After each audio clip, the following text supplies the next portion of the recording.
দর্শক, চট্টগ্রামের চেরাগী পাহাড়ে সয়াবিন তেলের মজুতের বিরুদ্ধে অভিযান চালাচ্ছে ভোক্তা অধিকার সংরক্ষণ অধিদপ্তর। সেখানে আছেন সহকর্মী মুজিবুল হক, তিনি যুক্ত হচ্ছেন আমাদের সাথে।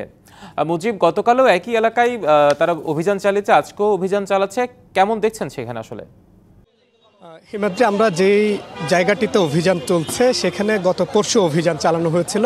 আমরা দেখতে পেয়েছিলাম যে এই দোকানটিতে শরীফ স্টোর, মূলত এই দোকানটির নাম, এবং এখানে ডিসপ্লেতে অর্থাৎ প্রদর্শনীতে কোনো সয়াবিন তেল রাখা হয়নি, কিন্তু ভেতরে গোডাউনে, সিলিংয়ে, এমনকি রান্নাঘরেও শত শত লিটার সয়াবিন তেলের সন্ধান তারা পেয়েছিলেন।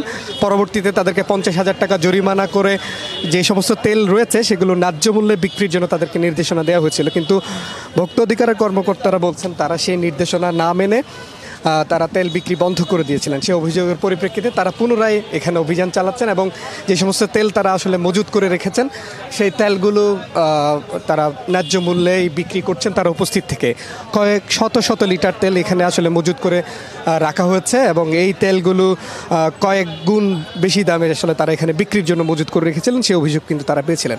আমরা একটু ছোট করে একটু জানতে চাই, ভোক্তা অধিকারের উপপরিচালক ফয়জুল্লাহ আমাদের সঙ্গে আছেন। কি চিত্র সার্বিকভাবে দেখছেন? জরিমানা হয়েছে, এরপরও আসলে পরিস্থিতি পাল্টাচ্ছেন। আপনারা জানেন, আমরা গত কয়েকদিন আগে এই প্রতিষ্ঠানটাতে অভিযান পরিচালনা করেছি এবং এই তেলসমূহ আমরা তখনও পেয়েছি, তাদেরকে বিক্রির জন্য নির্দেশনা দিয়েছিলাম, তারা মানেননি। তো আজকেও এসে আমরা আবার আমাদের লোক পাঠিয়েছি, তো তারা আবার আমাদের লোকের কাছেও বলছে যে তেল নাই। তো তারপরে আমরা যখন আসলাম তখন আসলে স্বীকার করেছে যে তেল আছে, কিন্তু তারা তেল বিক্রি করে তেলটা ফেরত দিবে। আসলে এটা মিথ্যা কথা। তো আমরা তারা নির্দেশনা যেহেতু মান্য করেনি, অমান্য করেছে, আমরা এখানে শত শত লিটার তেল পেয়েছি। আমরা দাঁড়াই থেকে তেলটা বিক্রির চেষ্টা করছি। তেলটা বিক্রি একটা পর্যায়ে আমরা আসলে চাচ্ছি যে এই প্রতিষ্ঠানটা যেন তারা এই রমজানের আগে এই তেল নিয়ে এই ধরনের অস্থিরতা আমরা প্রায় দেখি। শুধু এই দোকানে কি মানে একই রকম চিত্র, নাকি সব মিলাই? শাইনি চুলে এখন হবে সব হেয়ার স্টাইল। সিল্কোর দ্বিগুণ শাইনি চুল প্রতিদিন। আসলে আমরা কাজ করছি, যেখানে সমস্যা পাচ্ছি আমরা ব্যবস্থা গ্রহণ করছি। গতকালকে আমরা চাকতাই এলাকাতেও আমরা অভিযান পরিচালনা করেছি।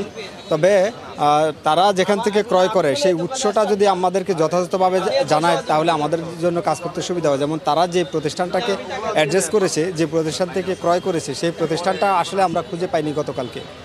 তো এটা একটা মিস ইনফরমেশন ছিল তাদের। ধন্যবাদ।